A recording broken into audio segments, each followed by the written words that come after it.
Explorers. Time traveling through history, one era at a time. I'm Kate Armstrong. So, I was in the middle of recording our episode on pregnancy and childbirth with Jane Seymour when I found out that I have COVID, which is why I sound like this. And it's also why I wasn't able to finish that episode in time to release it this week, but I really didn't want to leave you hanging, especially since we're celebrating the Explorers' 4-year anniversary. Can you believe it? And so I'm releasing this bonus episode that I made just for my patrons. Thank you to them for making it possible, and to everyone who listens and shares the show. I love making the Explorers, and I love having you along on the journey.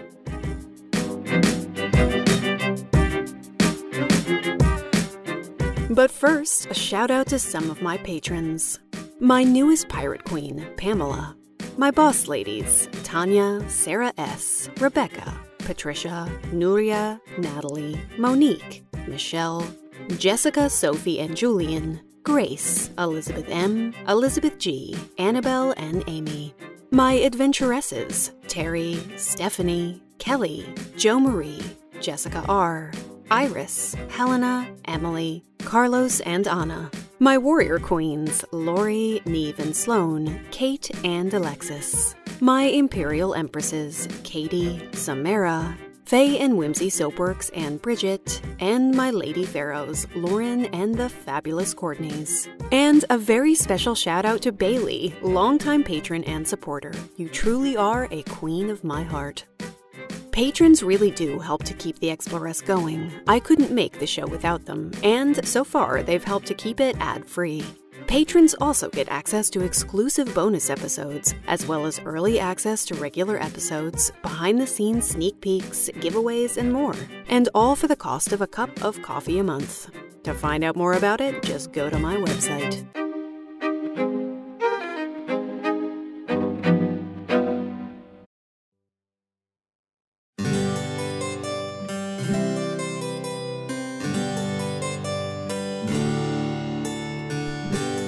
What's in a name? That which we call a rose by any other name would smell as sweet. We all know the famous quote, just as we all know the legendary man who wrote it way back in 1602. The incomparable Mr. William Shakespeare. Hailing from Stratford-upon-Avon, Willie's widely regarded as the most quoted English author of all time. He gave us zingers like To Be or Not to Be, All the World's a Stage, and one of my favorites, Unsex Me Here. He coined words and phrases we still use. It's all Greek to me, I haven't slept a wink, the be-all and end-all, and I wear my heart on my sleeve. He was incredibly good at insults, you cream-faced loon, and the guy knew how to write a sexy couplet. His dozens of plays and hundreds of poems are now considered so good that people wonder how he wrote them. Some people even question if he wrote them. Mark Twain and Charles Dickens are two famous writers who have asked the latter question. They are considered anti-Stratfordians, a term for the conspiracy theorists and amateur sleuths who are convinced that someone other than William Shakespeare wrote the works attributed to him. Throughout the centuries, anti-Stratfordians have put forth dozens of possible guesses as to who the real genius behind Shakespeare's quill might have been. Wikipedia's list of Shakespeare authorship candidates contains 87 names, including Queen Elizabeth, amazing, and King James, no. This debate has raged for a long time, all the way up to our era, and through it all, people started to ask a rather daring question. Was Shakespeare actually a woman? For today's bonus episode, we'll be doing a deep dive into the wild theories behind the Shakespeare authorship debate. Specifically, we'll meet the real-life woman behind the dark lady Willie wrote about in his sonnets, and find out if maybe she was the one writing those words after all.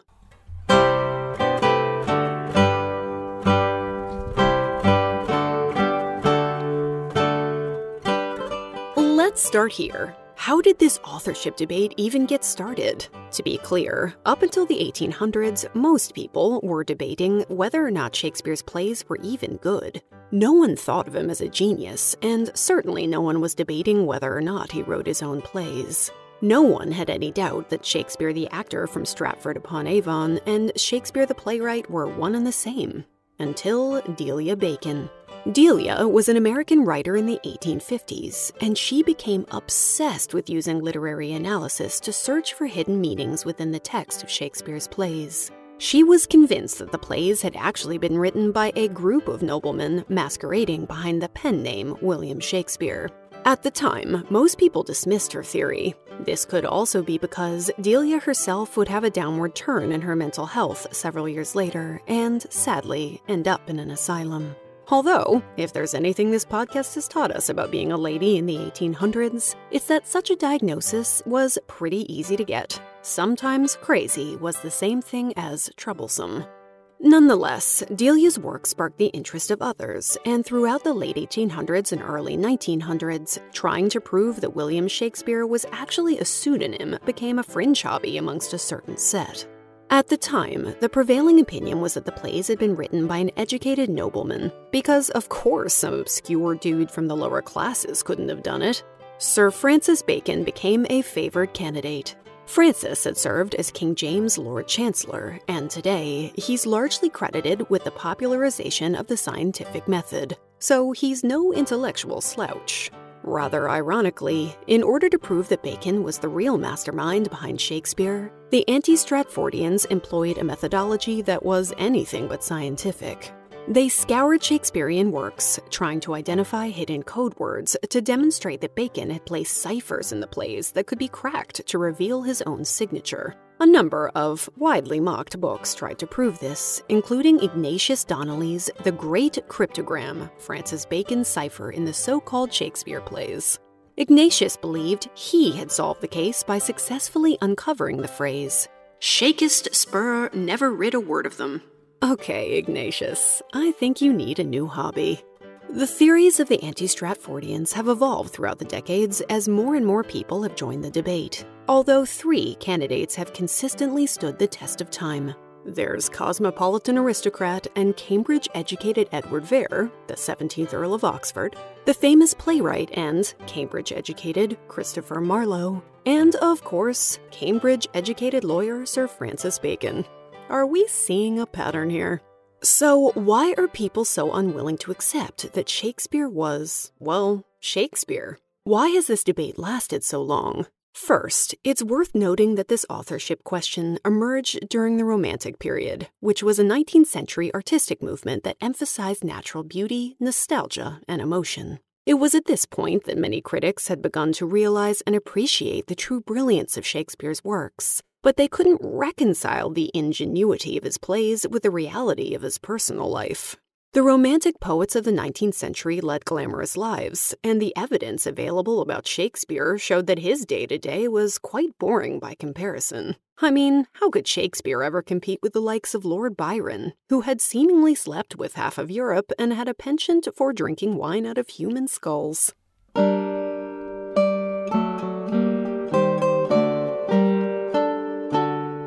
Most theorists' arguments as to why Shakespeare must have been a pen name rely on 2 main points: a lack of historical evidence and his lack of education. Although there is no physical evidence that anyone else wrote the plays, Shakespeare's documentary record does contain gaps. Because of course they do. The 1600s weren't known for meticulous record-keeping. There are many documents that definitely prove a man named William Shakespeare existed. We can also prove this man lived in Stratford-upon-Avon and was an actor, a playwright, and a shareholder in a theater company. However, beyond signatures on the title pages of his plays and the word of his contemporaries, we don't have a lot of other written evidence that he was composing these plays himself. Another odd gap in the historical record involves books, or rather, the lack of them. Shakespeare didn't leave behind a single book in his will, despite the fact that his plays contain hundreds of literary references, which theorists find very suspicious. Most scholars simply believe that he gave his books to his son-in-law before he died, but hey, let's look for drama where there is none. Many theorists also find Shakespeare's lack of education quite suspect, and anti-Stratfordians often like to ask, how did a grammar school-educated man born in Stratford acquire the wide-ranging knowledge of languages, literature, and geography on display in the plays? Elitist much? Apparently they are forgetting that books and maps existed, and that Elizabethan grammar school curriculum was no joke. Students actually studied Latin and read classics like Cicero and Virgil. One critic of the anti-Stratfordian says, "I do think for some people it is anxiety-producing that the son of a Glover with an 8th grade education created the greatest body of work of any writer in human history." This is why most of the other authorship candidates are noblemen with university educations. For some reason, it is really hard for people to believe that a commoner could have written such brilliant plays. Thus, the argument goes, someone far more educated, well-traveled, aristocratic, and, well, overall impressive must have written them.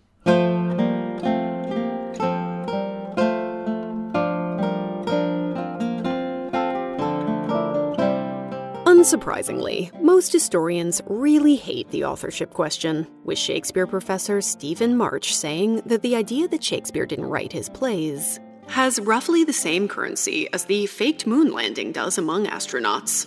The poor scholarship methods of the theorists, who often cite either incorrect or cherry-picked evidence, have not swayed scholars, who usually have ready answers to the most common anti-Stratfordian arguments. Most of these arguments also rest on the assumption that Shakespeare's works are biographical, which means that the real Shakespeare was either a soldier or a cross-dressing woman, as many of his characters were. This assumption completely misses the whole point of fiction and how it's written. Writers don't solely depend upon their own experiences. After all, you can write about a court case without being a lawyer. Or, in my case, you can write about magical courtesans without actually being one. Most writers rely heavily on research, observation, speaking to other people, and, of course, imagination. There's no reason to think that Shakespeare didn't do the same. For historians, scholarship begins with the evidence, and there's ample evidence that Shakespeare the actor in Stratford was also Shakespeare the playwright. In fact, the paper trail we have for Shakespeare is more extensive than for most of his peers. There are court and church records, wills, coats of arms, memorial busts, marriage certificates, bills, receipts, cast lists, tombstones, mortgage deeds, newspapers, pamphlets, and letters that catalog Shakespeare's life. For instance, we know that he left his wife his second-best mattress when he died. Thanks, Willie. Additionally, many of his contemporaries refer to Shakespeare as a famous writer, with the First Folio being the most obvious example. The First Folio was a collection of 36 of Shakespeare's plays published in 1623, 7 years after his death. It was produced by Shakespeare's friends and colleagues from his theater company, the Kingsmen, who knew him for decades and were clearly in no doubt about who wrote the plays. They even included a portrait of him. Even though there are really no inconsistencies in the historical evidence about Shakespeare's life that prevent academics from following Occam's razor and concluding that Shakespeare was Shakespeare, this hasn't deterred the anti-Stratfordians. In 1979, British historian A.L. Rouse began a close reading of Shakespeare's sonnets, a collection of 154 poems published together in a quarto in 1609. Some of these sonnets refer to a dark lady, who is the object of the narrator's desire. She is described as a temptress with dark hair and eyes, and as their passionate affair goes awry, the narrator eventually begins to use the word dark to refer to her evil nature rather than to her beauty. Rouse hypothesized that the dark lady described in the sonnets was none other than a real woman named Amelia Bassano Lanier, and his hypothesis is now accepted by most scholars as correct.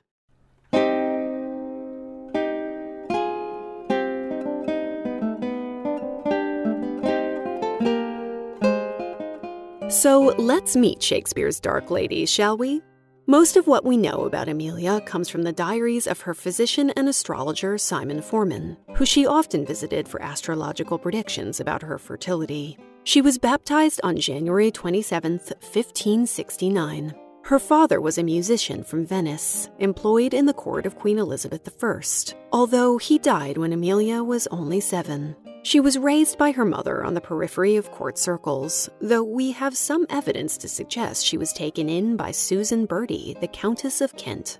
Was she taken in as a foster, a servant? We don't know, but it seems as if Bertie gave her charge a proper humanist education, including teaching her Latin. She also spent time with the Countess of Cumberland, who would later help fund her literary pursuits. When she was 18 years old, Amelia's mother died, and she soon became the mistress of Lord Hunsdon, Queen Elizabeth's Lord Chamberlain, who was 45 years her senior. Lord Hunsdon was Elizabeth's cousin and Anne Boleyn's nephew, as a side note. When Amelia became pregnant with his baby in 1592, Lord Hunsdon decided to celebrate by paying her off and promptly dumping her. What a stand-up guy. To avoid a scandal, she reluctantly married her cousin, Alfonso Lanier, who was a court musician.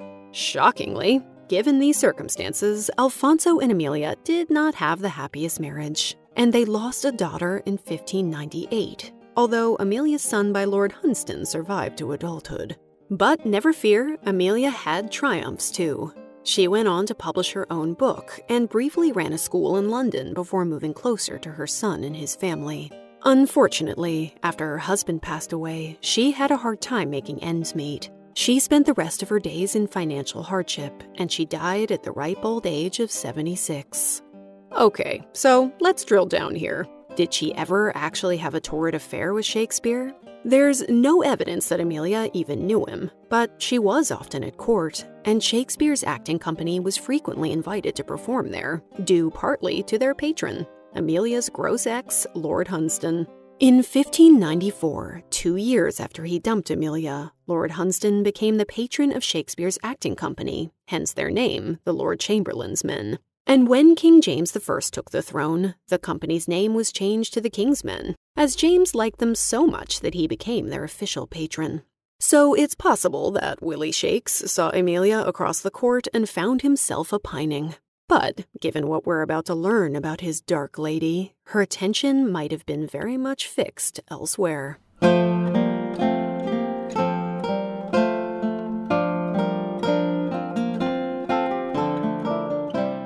Let's talk more about Amelia's book, which she says came to her in a dream, many years before I had any intent to write.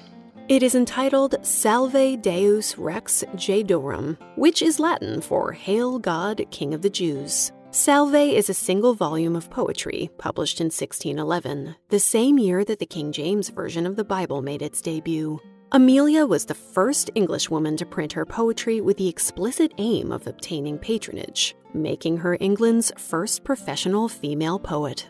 Although many poets dedicated work to their patrons, Amelia's is unique in that it was exclusively dedicated to female patrons, including Queen Anne of Denmark, Princess Elizabeth, and the Countesses of Cumberland, Suffolk, Dorset, and Kent. Amelia addressed the volume to all virtuous ladies in general, and asked readers to consider the favorable and best interpretations of famous biblical women. This was a pointedly feminist deviation from the religious writings of the time, which usually only mentioned biblical women in order to wax poetic about their many flaws. It was pretty unusual for a woman in the 1600s to write about a sacred religious subject, but what Amelia did with her book was unheard of.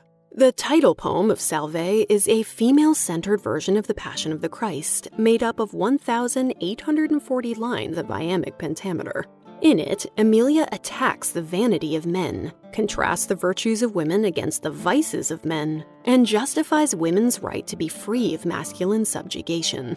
The entire text is meant as a defense of women, as exemplified by Amelia's Apology for Eve, in which she argues that Eve's only fault was loving Adam too much. She goes on to write passionately for women's equality. You came not in the world without our pain. Make that a bar against your cruelty. Your fault being greater, why should you disdain our being your equals free from tyranny? Preach, sister! Although Amelia disguises her words in the language of religious piety, her work is unapologetic, self-assured, and arguably the first feminist publication seen in England. Amelia's book concluded with another interesting poem entitled The Description of Cookham, which is now considered the earliest known English country house poem. These poems were a popular 17th century genre in which poets would pay favor to a wealthy friend or patron by describing their country house. Although Ben Jonson is usually credited for writing the first country house poem in England, it is clear that Amelia's poem was actually the first to appear in print. So just take a seat, Ben. In the description of Cookham, Emilia details her loving friendship with the Countess of Cumberland and her daughter, and admires the natural beauty of their estate. Oh, how methought each plant, each flower, each tree set forth their beauties then to welcome thee. So Emilia was clearly a writer way ahead of her time, knew how to wrap her mind around iambic pentameter, and she may have been the dark lady Shakespeare was writing about in his sonnets. But some theorists take it a step further and actually believe that Emilia was Shakespeare. Unsurprisingly, the anti-Stratfordians have found numerous references to Emilia Bassano Lanier's name in Shakespeare's texts, which they take as some sort of secret message that she was actually the author. There is an Emilia in the Comedy of Errors and in Othello, a Bassanius in Titus Andronicus, a Bassanio in The Merchant of Venice, and in The Taming of the Shrew there are characters named Emilia, Alfonso, her husband's name, and Baptista, her father's name.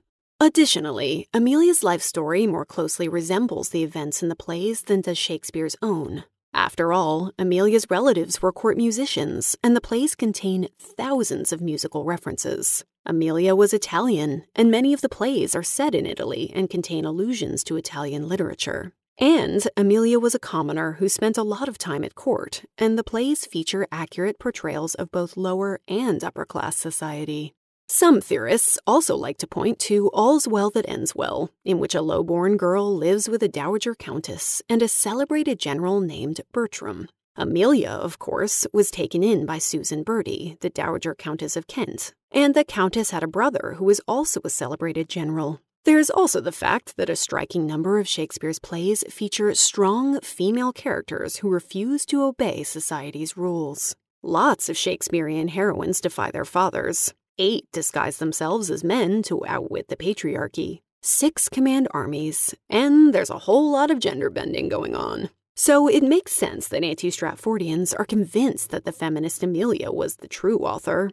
They believe that a man living in such a patriarchal time period would never have written so many feminist heroines. A 17th century man writing a 3-dimensional woman? Impossible!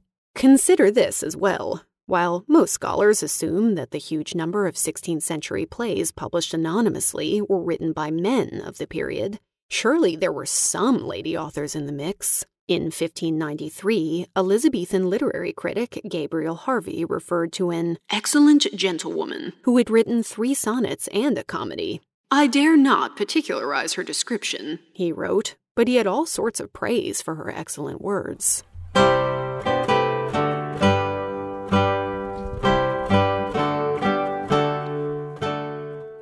So, could Emilia have been the real Shakespeare? All of the above hasn't swayed most scholars, with David Marcus writing, Shakespeare wrote better women characters than his contemporaries because he wrote better characters of every kind than his contemporaries. Most academics reject the Bassano theory, which relies on circumstantial evidence at best. After all, there's no evidence that Emilia ever visited Italy herself, or wrote any dramatic works, and her writing style is very different than Shakespeare's. Plus, the first folio was printed in 1623, and tells us that Shakespeare died several years prior, while Emilia lived until 1645. One academic writes that Emilia was a remarkable woman with strong literary and court connections, but it's a big step from that to Shakespeare. It is a tempting fantasy to imagine that one of the most famous literary men in history was actually a lady, but it probably isn't true. And even if Emilia Bassano Lanier was Shakespeare's Dark Lady, she was also a lot of other things that are even more interesting. She was a bold feminist, England's first professional female poet, and a gifted author in her own right, and she deserves to be remembered for just that.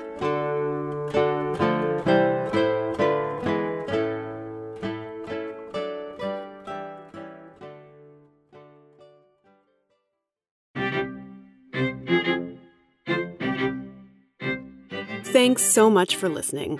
Please tell a friend about the show or rate and review it wherever you listen. You'll find the show notes for this and every episode at my website, theexploraspodcast.com, which includes a full transcript, lots of images, and a list of my sources. You'll also find a link to my Patreon there. You can find me over on Instagram at the Explorers Podcast and occasionally on Twitter or Facebook. So much love goes to my research assistant, Carly Quinn, who is a magnificent human being, and I could not have done this episode without her. Much of the music you just enjoyed comes courtesy of guitarist John Sayles.